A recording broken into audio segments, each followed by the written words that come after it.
Bismillahirrahmanirrahim. Alhamdulillah Rabbil Alamin. Wassalatu wassalamu ala ashrafil anbiya wal mursalin Sayyidina Maulana Muhammadin wa ala alihi wa sahbihi ajma'in. Qala al-musanniful imam Hujjatul Islam Abi Hamid al-Ghazali rahimahullah wa nafa'ana bi'ulumih. At-tasi'ah salatut tasbih. Wa hadhihi as-salah ma'thulatun ala wajhiha ولا تختص بوقت ولا سبب ويستحب ألا يخلو الأسبوع منها مرة واحدة أو الشهر مرة فقد روى إكرمة عن ابن عباس رضي الله عنهما أنه صلى الله عليه وسلم قال للعباس بن عبد المطلب ألا أعطيك ألا أمنحك ألا أحبوك بشيء إذا أنت فعلته غفر الله لك ذنبك أوله وآخره قديمه وحديثه خطأه وعمده سره وعلانيته تصلي 4 ركعات تقرأ في كل ركعة فاتحة الكتاب وسورة فإذا فرغت من القراءة في أول ركعة وأنت قائم تقول سبحان الله والحمد لله ولا إله إلا الله والله أكبر 15 مرة ثم تركع فتقولها وأنت راكع 10 مرات ثم ترفع من الركوع فتقولها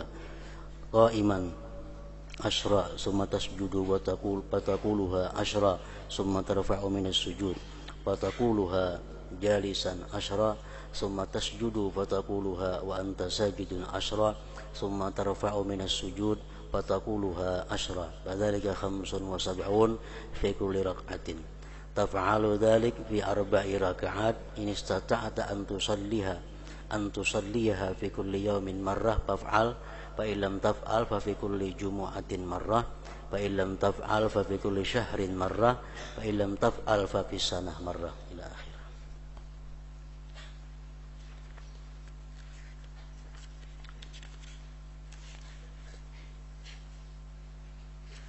Pasal mengenai salat tasbih. Salat ini ma'thur atas wajahnya. Salat tasbih ini datang dari Rasulullah sedemikian rupa dan tidak tertentu dengan waktu dan sebab. Sama yang tasbih itu kapan dan kalau ada sebab-sebabnya. Dibolehkan melaksanakan salat tasbih itu kapanpun, asal jangan di waktu-waktu yang terlarang seperti imbah subuh, imbah asar, tengah hari, tenggelam matahari, nah jangan. Disunnatkan sembahyang tasbih itu agar 1 minggu tidak kosong daripadanya sekali atau sebulan sekali. Ikrimah telah meriwayatkan dari Ibni Abbas radhiyallahu anhuma bahwasanya Nabi sallallahu alaihi wasallam bersabda kepada Abbas ibni Abdul Muttalib, pamannya Rasulullah, "Ala u'tika ala amnahuka ala ahbuka bi syai'in idza anta fa'alta ghafarallahu laka dhanbaka awwalahu wa akhirah qadimahu wa haditha khata'ahu wa 'amdah sirrahu wa 'alaniyata tusalli 4 raka'atin taqra'u fi kulli raka'atin fatihatal kitab wa surah فإذا فرغت من القراءة في أول ركعة وأنت قائم تقول سبحان الله والحمد لله ولا إله إلا الله والله أكبر 15 مرة ثم تركع فتقولها وأنت راكع 10 مرات ثم ترفع من الركوع فتقولها قائما 10 ثم تسجد فتقولها 10 ثم ترفع من السجود فتقولها 10 فذلك 75 في كل ركعة تفعل ذلك في 4 ركعات إن استطعت أن تصليها في كل يوم مرة فافعل فإن لم تفعل ففي كل جمعة مرة فإن لم تفعل ففي كل شهر مرة فإن لم تفعل ففي السنة مرة. Artinya sabda Rasulullah kepada paman beliau Sayyidina Abbas, maukah saya memberimu? Maukah saya hadiahkan kepadamu?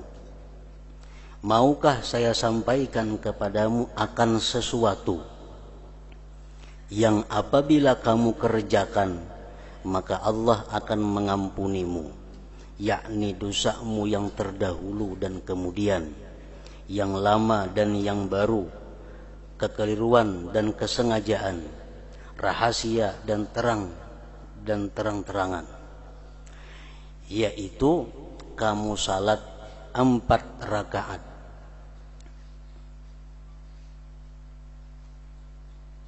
yang pada setiap rakaat kamu membaca Fatihah, Alkitab dan surah. Dalam hadis ini Rasulullah kadang menjelaskan surah apa yang dibaca. Yang penting tiap-tiap rakaat itu Fatihah dan surah. Oleh karena Rasulullah di sini kadang menjelaskan surat apa yang dibaca, akhirnya para ulama berijtihad. Ada yang panjang, ada yang pendek, ada yang sedang. Yang paling pendek adalah rakaat pertama sesudah Fatihah Alhaakumut Takatsur. Rakaat kedua sesudah Fatihah Wal Asri. Rakaat yang ketiga sesudah Fatihah Qul ya ayyuhal kafirun. Rakaat keempat sesudah Fatihah Qul huwallahu ahad. Itu yang paling pendek.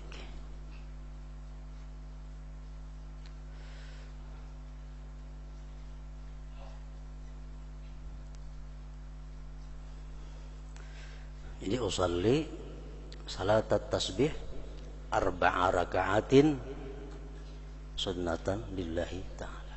Aku sembahyang sunat tasbih 4 rakaat sunat karena Allah. Namun sekaligus 4 rakaat dan kadada pakai tasahud kecuali tasahud akhir.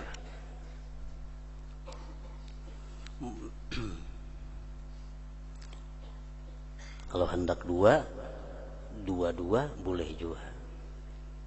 Usalli rak'ataini min salati tasbih sunnatan lillahi ta'ala.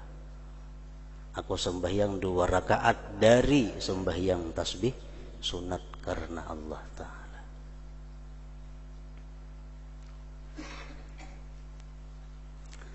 Apabila kamu telah selesai dari bacaan itu pada rakaat yang pertama, Fatihah sudah dibaca, Alhaakumut Takatsur sudah dibaca, dan kamu sedang berdiri, masih dalam keadaan berdiri, kamu ucapkan subhanallah walhamdulillah wa la ilaha illallah wallahu akbar 15 kali.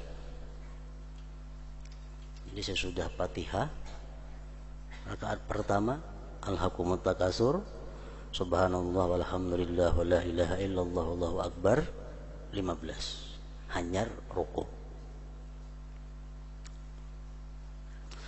Kemudian kamu rukuk, baca dulu bacaan sunat waktu rukuk, subhana rabbiyal azim, subhana rabbiyal azim, subhana rabbiyal azim 3 kali. Hanyar dibaca subhanallah walhamdulillah wa la ilaha illallah wallahu akbar, dan membacanya 10 kali dalam keadaan rukuk. Lalu kamu bangun dari rukuk, i'tidal. Sami Allahu liman hamidah, Rabbana walakal hamdu. Hanyar baca pulang subhanallah walhamdulillah wa la ilaha illallah wallahu akbar 10 kali. Lalu kamu bangun dari rukuk dan mengucapkannya 10 kali dalam keadaan berdiri, dalam keadaan i'tidal. Kemudian kamu sujud dan kamu mengucapkannya 10 kali pulang sesudah tasbih sujud, subhana rabbiyal a'la, subhana rabbiyal a'la, subhana rabbiyal a'la. Hanyar subhanallah walhamdulillah wa la ilaha illallah wallahu akbar 10 kali. Lalu kamu bangun dari sujud, duduk antara 2 sujud, baca rabbighfirli warhamni, itu doa yang biasa, hanyar tasbihnya dan mengucapkannya 10 kali pula dalam keadaan duduk, maksudnya duduk antara 2 sujud. Kemudian kamu sujud, baca bacaan tasbih sujud, Subhana Rabbil A'la 3 kali dan mengucapkannya pulang. Subhanallah walhamdulillah wa la ilaha illallah wallahu akbar 10 kali dalam keadaan sujud.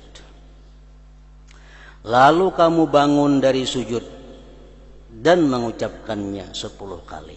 Duduk istirahat. Duduk istirahat. Baca 10 kali. Itulah 75 dalam setiap rakaat. Kamu lakukan hal itu dalam 4 rakaat. Sembahyang sunat tasbih termasuk sembahyang nang kada disuruh berjamaah. Sembahyang sunat tasbih termasuk sembahyang yang tidak disyarakkan, tidak diperintahkan melaksanakannya berjamaah. Artinya mengerjakannya sorangan-sorangan saja. Andai kata kita laksanakan sembahyang tasbih itu berjamaah, lalu khilaf ulama. Karena dari Nabi kada ada berjamaah sembahyang tasbih. Kita gawi berjamaah. Ada mengatakan ujar ulama kada boleh itu berjamaah. Karena dari Nabi memang kada sunat berjamaah. Ada yang mengatakan boleh aja berjamaah. Ada yang mengatakan bagus kalau berjamaah.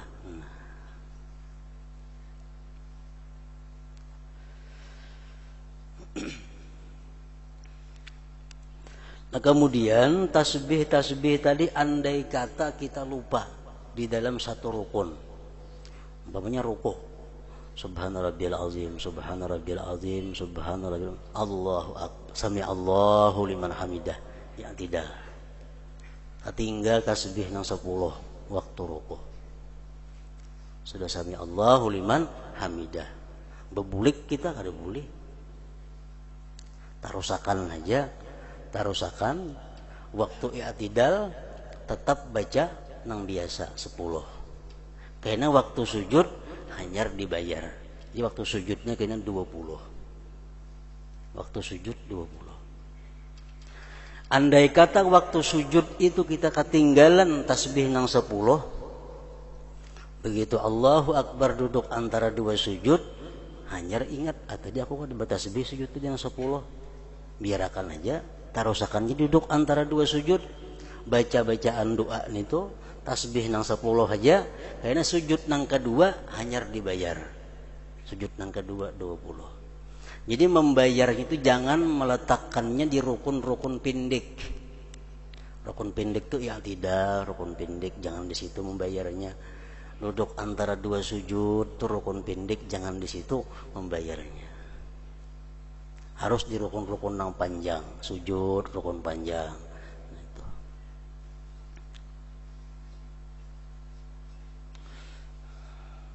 Jadi andai kata kita berjamaah lawan imam, si imam nang kada ingat Subhana Rabbil A'la, Subhana Rabbil A'la, Subhana Allahu Akbar. Bangkit si imam kaduduk antara 2 sujud. Kita di belakang, imam kada bertasbih nang 10 nih. Nah, kita mesti umpat juga bangkit, ikuti imam. Yang hendak membaca nang 10 itu, umpat juga kita bangkit. Karena imam membayar di sujud nang kedua, kita umpat juga membayar di sujud nang kedua, menambal di sujud nang kedua itu.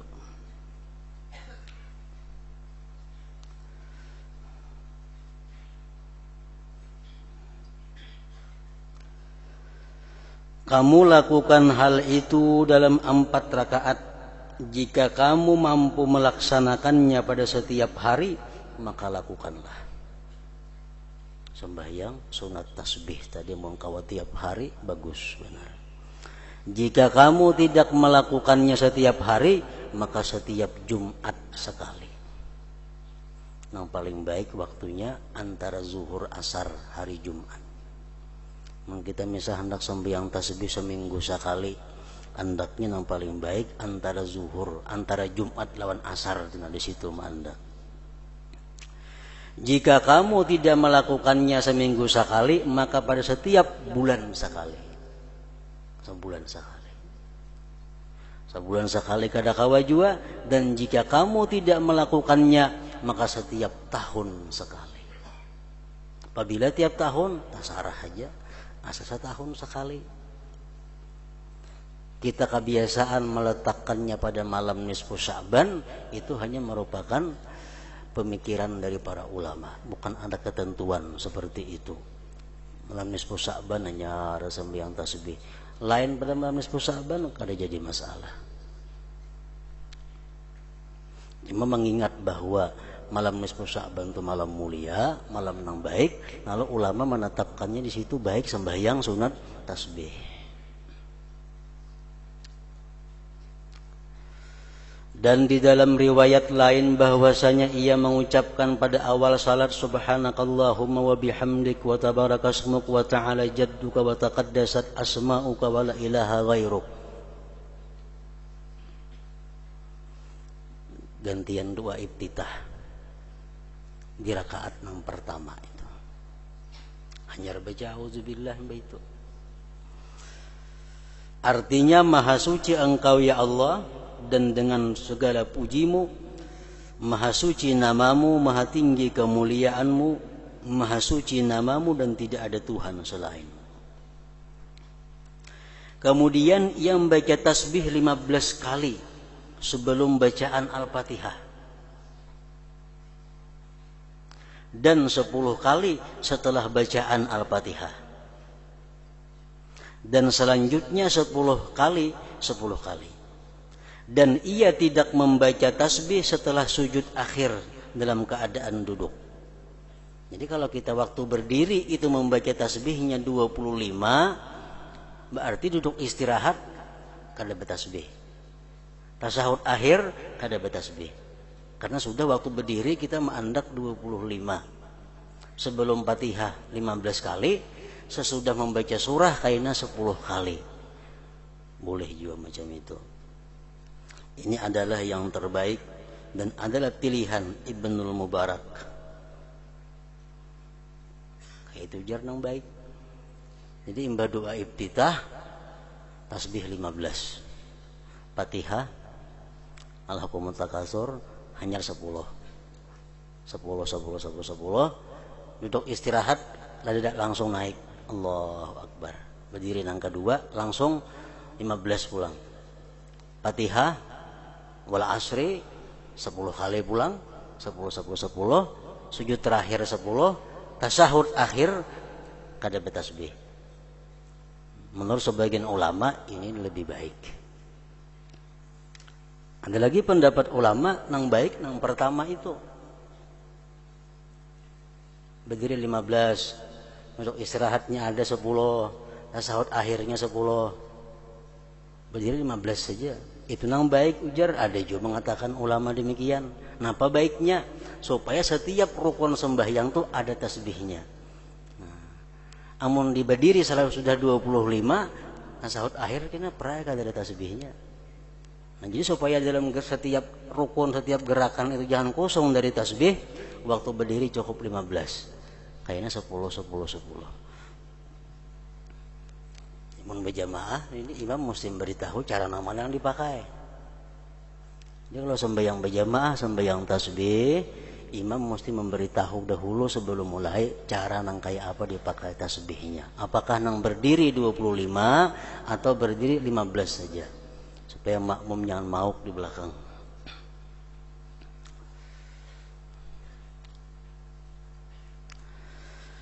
Jika ia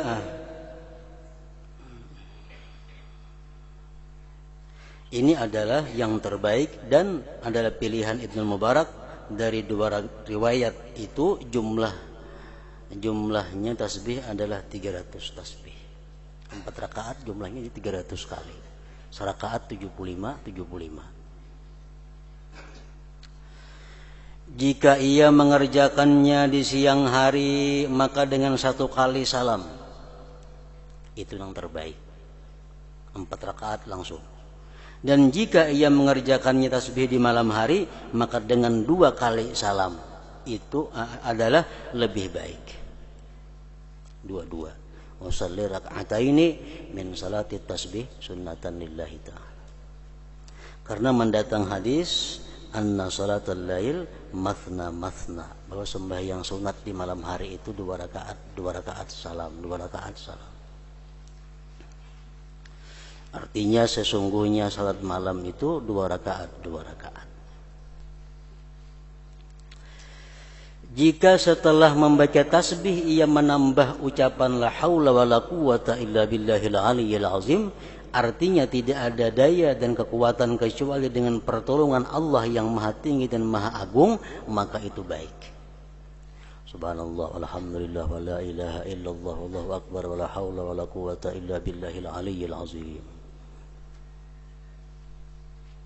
Karena hal itu telah terdapat di dalam sebahagian riwayat.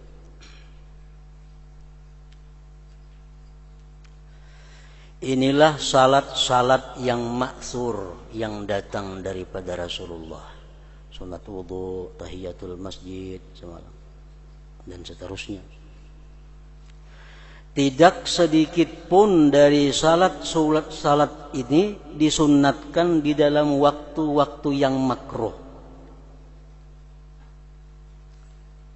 Tidak sedikit pun dari salat ini, tasbih contohnya tadi, salat hajat, salat istikharah, itu kada disunatkan di dalam waktu-waktu yang makruh, imba asar, imba subuh, jangan. Kecuali salat tahiyatul masjid.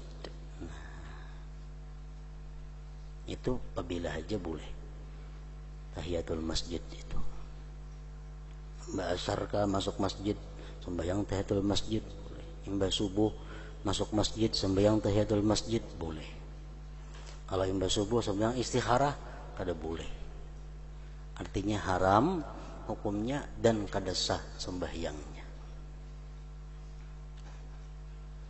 Sembahyang hajat imba sembahyang subuh kada boleh.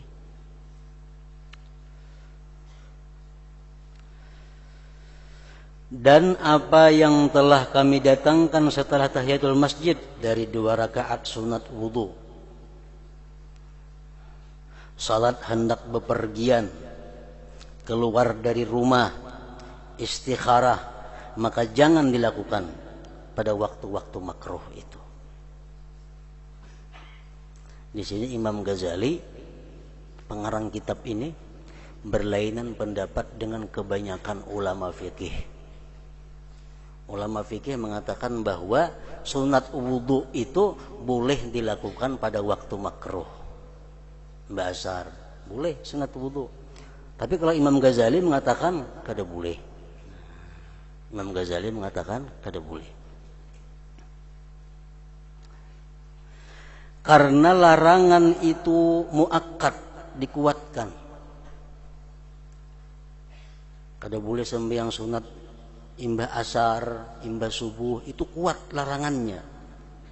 Sedangkan sebab-sebab ini lemah, maka tidak mencapai derajat gerhana. Nah, kalau gerhana matahari, ayo imba asar kada apa-apa, karena ada sebab sebelumnya. Istisqa umpamanya, sembahyang minta hujan, dan tahiyatul masjid itu boleh apabila haja, karena ada sebab nang kuat nang membuat inya dibolehkan menggawi pada waktu-waktu makruh.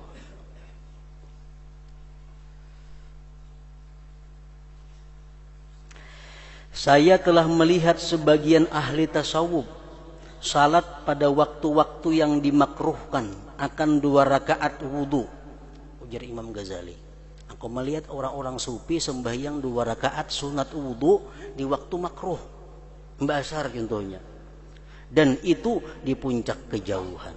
Itu salah, ujar Imam Ghazali. Tapi pendapat ulama yang banyak mengatakan boleh aja sunat wudu itu di waktu makruh. Imam Ghazali berpendirian bahwa sunat wudu kada boleh imba asar, imba subuh pada waktu-waktu makruh lainnya. Alasannya apa? Karena ujasidin wudu itu tidak menjadi sebab untuk salat. Wudu tidak menjadi sebab untuk salat, tetapi salat itu menjadi sebab untuk wudu. maka sayogianya ia berwudu untuk salat, bukan ia salat karena ia berwudu. Setiap orang yang berhadas yang ingin salat pada waktu karahiyah, pada waktu makruh, maka tidak ada jalan baginya selain berwudu dan ia salat, maka tidak ada lagi makna kemakruhan. Ujar Imam Ghazali, kalau orang hendak sembahyang yang asar, baudunya sembahyang sunat wudu yang asar, amun itu dibolehkan di situ, kada ada lagi makna kemakruhan waktu di situ. Dan tidak sayogianya seseorang itu berniat 2 rakaat wudu sebagaimana ia berniat 2 rakaat tahiyatul masjid. Di sini Imam Ghazali berbeda pulang pendapat dengan ulama fikih kebanyakannya. Imam Ghazali mengatakan sembahyang sunat wudu itu kada ada niatnya sunat wudu. Jadi kalau kita berwudu, hendak sembahyang sunat wudu, usalli rakaatain sunatan lillahi ta'ala, cukup. Kada ada usalli sunnatal wudu, kada ada. Menurut Imam Ghazali.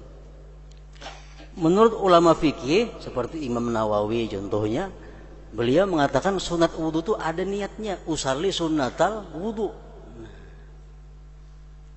Makanya boleh dilaksanakan pada waktu-waktu makruh. Itu pendapat kebanyakan ulama fikih, bertentangan dengan Imam Al-Ghazali.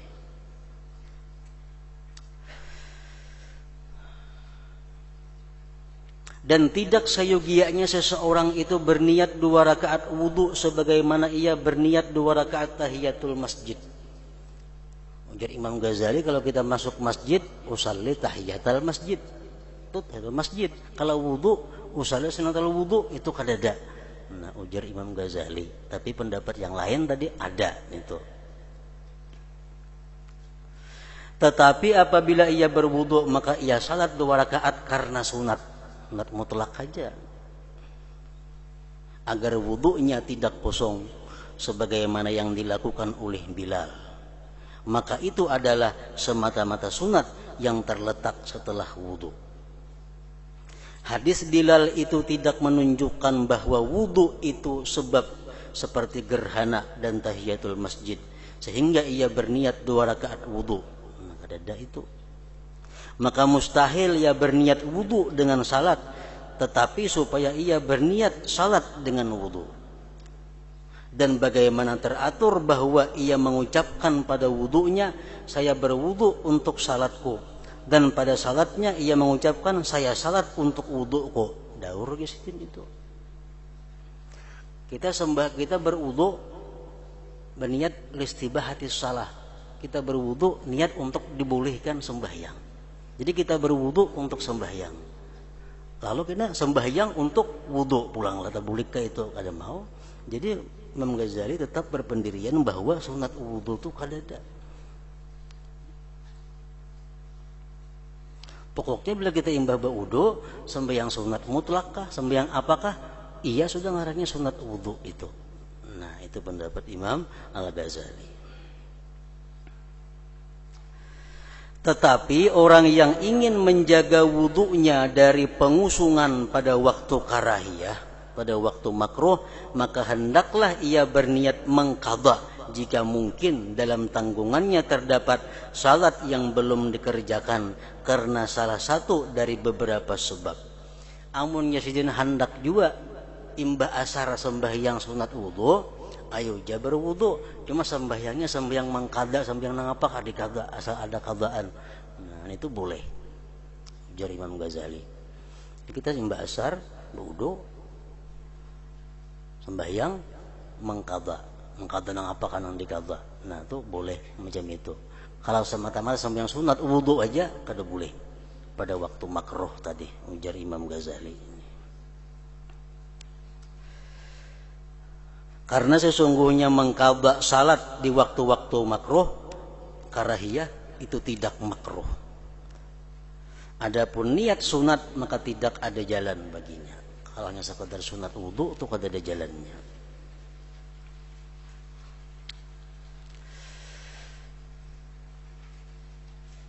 Jadi kesimpulannya, sembahyang sunat wudu menurut ulama fikih itu ada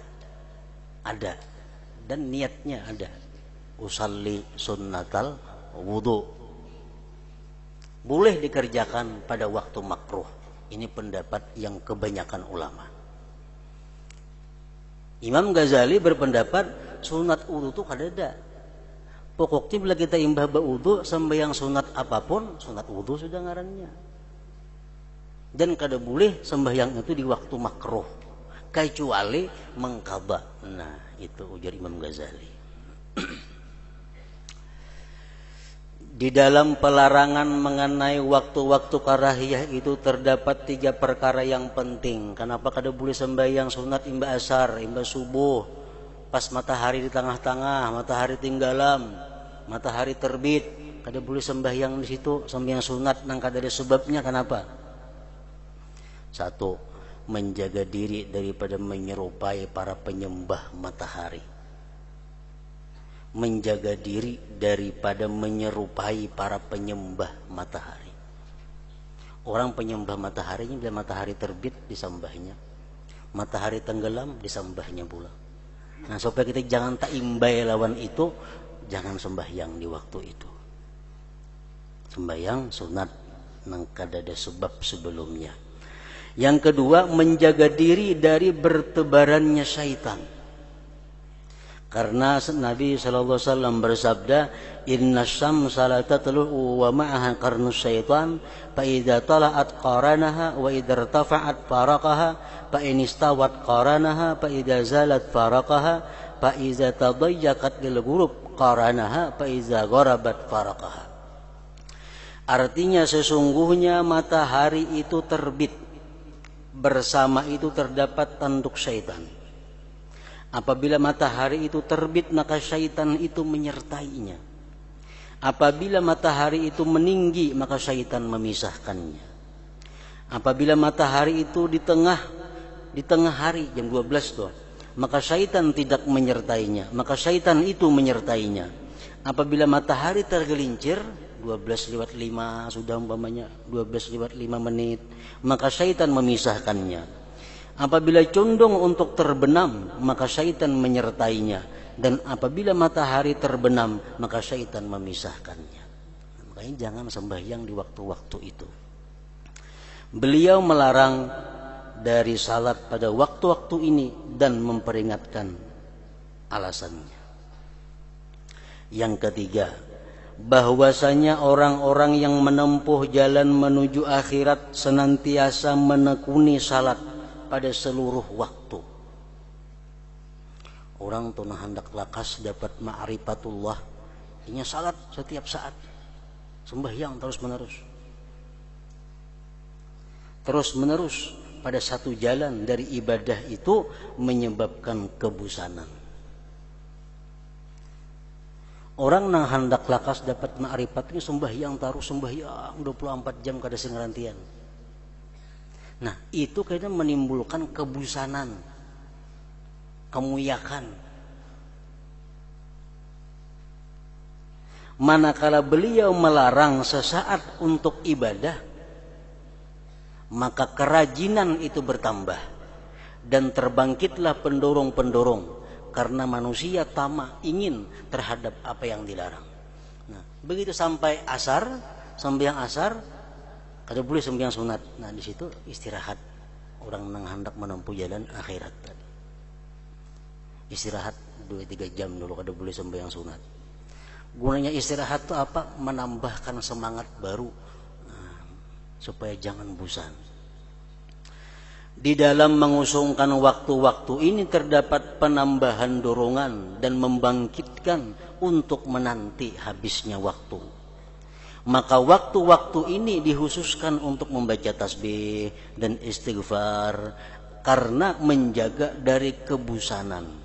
Sebab terus menerus dan melapangkan dengan berpindah dari satu macam kepada macam yang lain.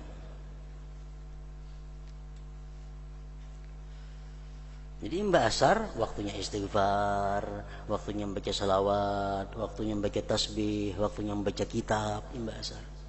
Jangan sembahyang supaya ada iramanya di dalam beribadah, kada semacam terus menerus.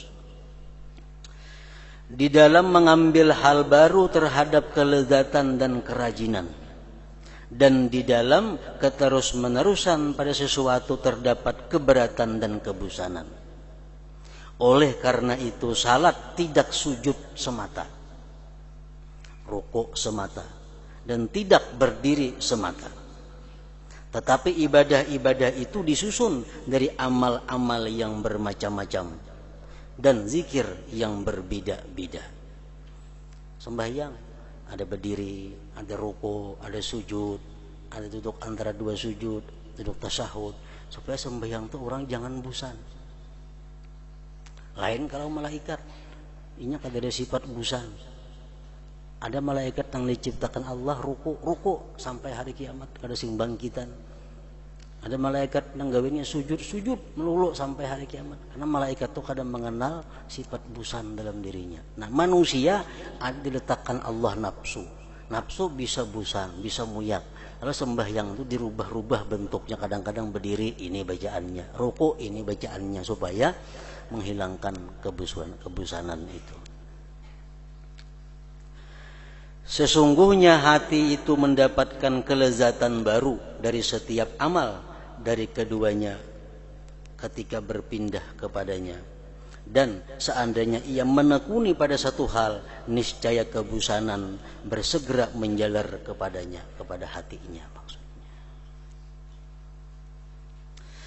Apabila adalah ini menjadi hal-hal yang penting dalam larangan dari menggunakan waktu-waktu yang makruh, sampai yang lain daripada yang demikian itu, daripada rahasia-rahasia yang lain yang tidak ada di dalam kekuatan manusia mengetahui atasnya, sedangkan Allah dan Rasulnya yang lebih mengetahui tentangnya. Manusia hanya tahu 3 itu sebabnya. Kenapa kada boleh sembahyang sunat imba asar, imba subuh, terbit matahari, tenggelam matahari? Alasannya ya 3 tadi. Tapi Allah dan Rasulnya lebih tahu lagi macam-macam alasannya selain daripada nang 3 itu. Sehingga kada boleh kita sembahyang di waktu itu. Mana haram, mana kada sah.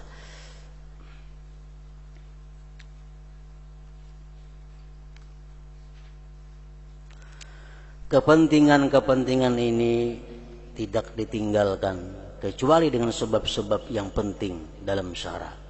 Sembahyang tuh ibadah yang sangat bagus, sembahyang. Amaliyah yang paling abdal, sembahyang. Ibadah yang sangat abdal itu kada boleh manggawi imba asar, berarti ada yang penting benar di situ. Berarti ada masalah yang sangat berat. Sembahyang amal ibadah yang paling mulia tetap kada dibolehkan imba asar. Berarti waktu itu ada hikmah, ada rahasia yang hanya diketahui oleh Allah Subhanahu wa taala dan Rasulnya.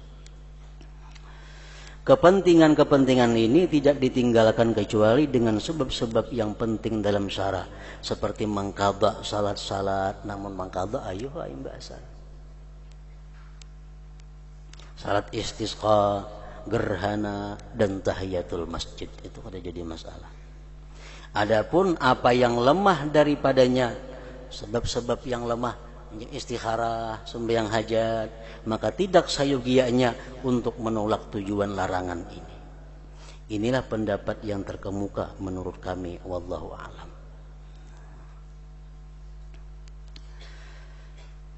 Sempurnalah kitab rahasia-rahasia salat dari kitab Ihya Ulumuddin dengan memuji Allah, pertolongannya dan kebaikan taufiknya.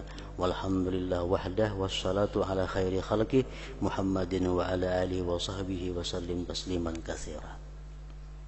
Nah, kita sambung insyaallah kena kitab mengenai adabul kasbi, kitab tentang tata cara aturan orang berusaha mencari rezeki Allah Subhanahu wa taala. Jadi sesudah sembahyang kita disuruh mencari rezeki. Fa iza qudiyatis shalah fantashiru fil ardh. Tuntung sudah sembahyang disuruh berusaha. Nah, kayak apa cara-cara berusaha supaya usaha itu mendapatkan rezeki yang halal, yang diberkati oleh Allah Subhanahu wa taala.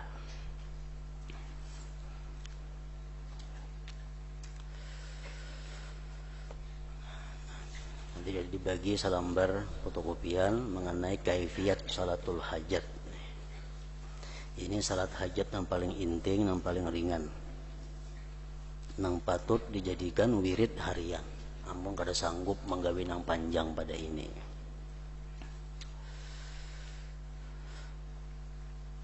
Kaifiyat salatul hajat.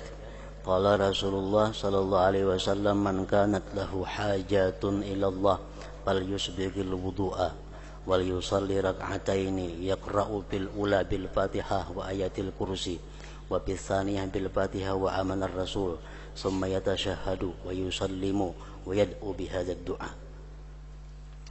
Bersabda Rasulullah sallallahu alaihi wasallam, artinya barang siapa baginya hajat kepada Allah, siapa-siapa yang ada hajat kepada Allah, semua anak kita berhajat Allah Ta'ala. Setiap hari kita kada bisa lepas berhajatnya kita kepada Allah. Maka sempurnakan wudu dulu. Jadi sembahyang hajat ini dilaksanakan mesti pemulaan. Ibaratnya kita banyak sembahyang witir, misalnya sembahyang macam-macam. Hajat dulu pemulaan. Kenapa? Karena dasarnya sembahyang hajat itu mesti berwudu dulu dengan wudu yang sempurna. Pengertian isbagul wudu, sempurna wudu itu artinya kita laksanakan nang sunat-sunat wudu. Di samping rukun, nang sunatnya pun digawi, nang makruhnya ditinggalkan. Itu wudu yang isbag, wudu yang sempurna. Kalau wudu bebarang haja, yang hajatnya jelas sudah diterima oleh Allah Subhanahu wa Ta'ala. Jadi wudu yang sempurna mulai membasuh tangan dulu 3 kali. Bismillahirrahmanirrahim, bersiwak, basuh tangan 3 kali, mengkumur 3 kali, masukkan baju ke dalam hidung 3 kali. Hanyar seterusnya. Pokoknya nama sunat wudu digawi, nang makruh-makruhnya ditinggalkan. Itu ngarannya adalah menyempurnakan wudu. Dan salat 2 rakaat, membaca pada rakaat pertama suratul Fatihah dan ayat kursi, dan pada rakaat kedua suratul Fatihah dan amanar rasul sampai habis. Ada bismillahirrahmanirrahim, kata langsung waladhdallin amin. Allahu la ilaha illa huwal hayyul qayyum la ta'khudhuhu sinatun wa la naum. Yang kedua itu juga waladhdallin amin, amanar rasul, seterusnya. Kemudian bertasyahud dan salam. Tentang salam artinya berdoa dengan ini doa.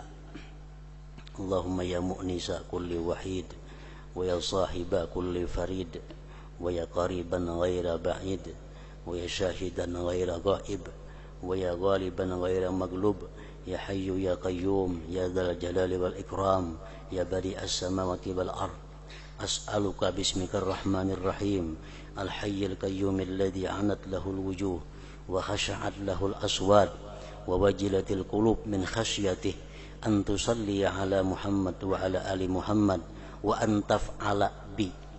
Hanya hajat napa? Sampai tiada hajat lagi. Bahasa Indonesia, bahasa kampung aja. Makin banyak hajat yang kita sambati, Allah makin ketujuh. Allah makin senang. Makin banyak memberi pahala.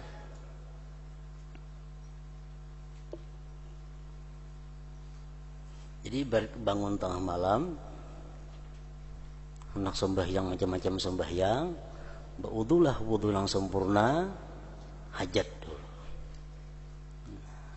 Hanya sambung sembahyang witir ke sembahyang apa kata sarahnya. Niat salat hajat macam-macam niatnya, diambil salah satunya di sini, usalli li qada'il hajat rak'ataini sunnatan lillahi ta'ala. Aku sembahyang untuk ditunaikan hajat 2 rakaat sunat karena Allah.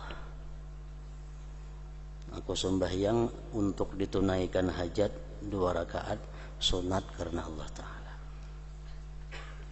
Yang kedua, yang perlu sebelum doa baik dibaca dahulu Bismillahirrahmanirrahim.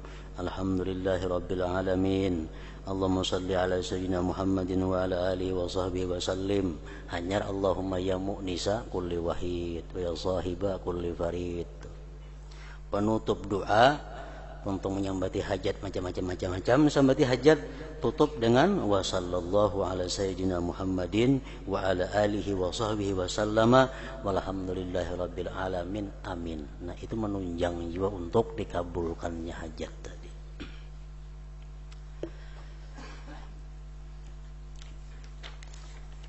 Para ulama menjelaskan bahwa ada 10 hajat pokok yang perlu kita minta kepada Allah setiap hari. 10 pokok ini sangat kita perlukan. Jadi sembahyang hajatnya semacam amaliyah rutin tiap hari. Hajat yang paling penting yang kita minta kepada Allah, ghufranuz dzunub, agar diampuni dosa. Itu yang pertama. Jadi bahwa antaf ala bi, ya Allah ampuni dosa ulun.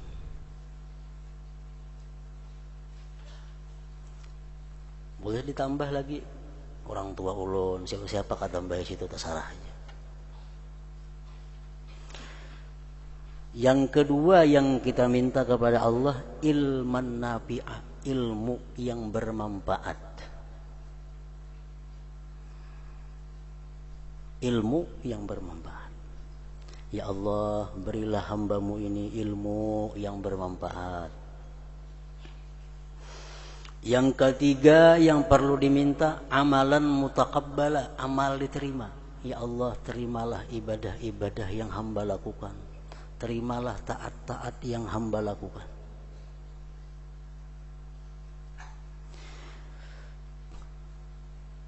Yang keempat, rizqan wasi'an halalan thayyiba. Ya Allah, berilah hamba rezeki yang luas, yang halal lagi baik.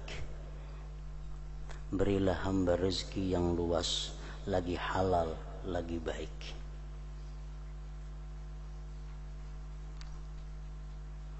Yang kelima, zaujan wa dzurriyyatan sulaha. Ya Allah, berilah hamba pasangan hidup dan zuriat yang saleh.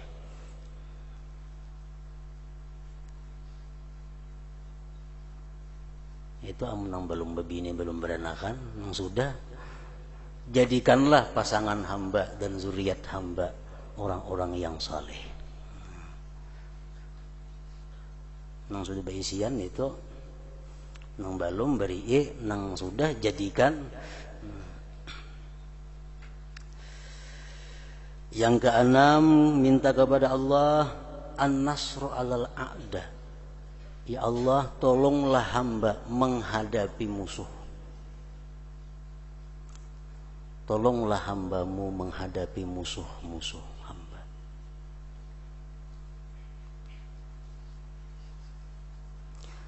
Yang ketujuh, as-salamata 'anil bala. Ya Allah, selamatkanlah hamba-Mu daripada bala.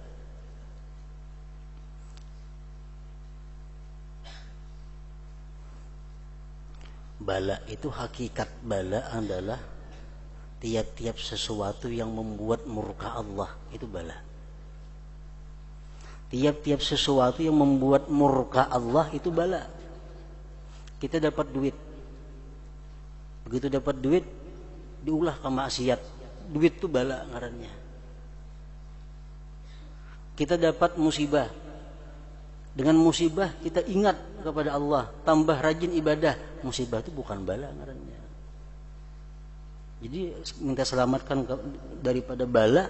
Bala itu sesuatu yang membuat Allah murka kepada kita. Amun mana sudah dapat bala, ditambah pulang kalau kasah kada sabar, maginnya lagi. Yang ke-8, kita minta kepada Allah tulu umrin ma'as-sihhati wal afiyah wal quwwah 'ala taqwa. Ya Allah, hamba minta kepadamu kesehatan, keafiatan, kekuatan atas takwa kepadamu.